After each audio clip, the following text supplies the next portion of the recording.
If you feel like your recent trip to the grocery store kind of broke the bank, part of it may be because beef prices are on the rise right now. Yeah, according to the U.S. Department of Agriculture, beef and veal prices are up about 10% compared to last year, and local cattle farmers say they don't expect them to drop anytime soon. Today, 6 on Your Side reporter Naomi Homer talked with a local rancher on what is contributing to this price hike.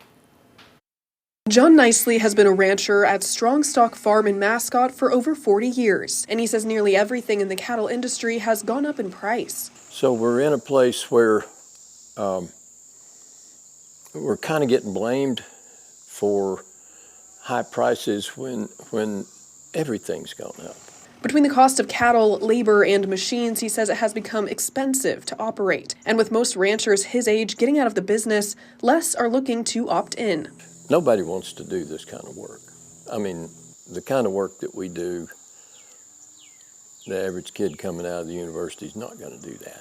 When he got into this business in 1970, he said the cost of cows was about 10 times cheaper than it is today. But when it comes to the price of beef now, he says it's also just a simple supply and demand issue.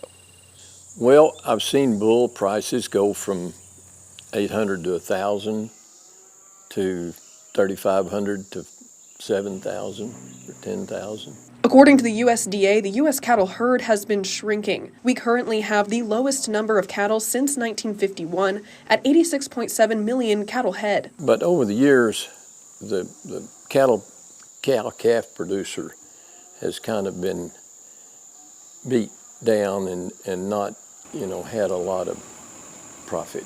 I mean, it's been a rough business to be in. But at the end of the day, he says those who do end up choosing this line of work aren't in it for the money.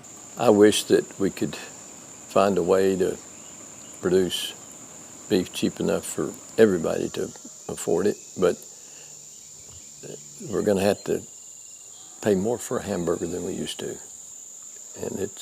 And I'm thinking it's going to be around for a while. At least as long as production and cattle costs are on the rise. In Knox County, Naomi Homer, 6 on Your Side. The USDA also predicts prices are not dropping this year, either due to a high demand and short supply. However, Nicely tells us shopping local will give you better quality for the price you're paying.